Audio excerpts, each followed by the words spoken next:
Alright mga idol, isang magandang araw na naman po sa ating lahat, and for today's video, pinuntahan natin ang isa sa pinakasikat na imprint customs dito po sa Antipolo, Province of Rizal. Ang imprint custom ay kilala sa pag-customize ng mga polo shirt, t-shirt, riding jersey at basketball jersey. Yun no, napaka-solid, sobrang dami ng sticker ng mga motovlogger dito mga idol oh.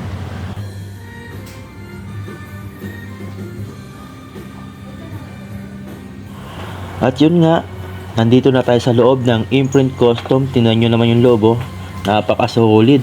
Ang daming mga helmet, riding jersey, basta mga gamit sa motor, ang dami dito, kompleto dito mga idol.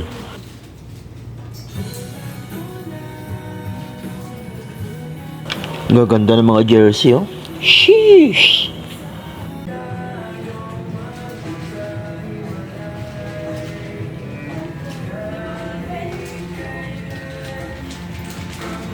At syempre mga idol, mag-iiwan din tayo dito ng sticker. Papahuli pa ba naman tayo?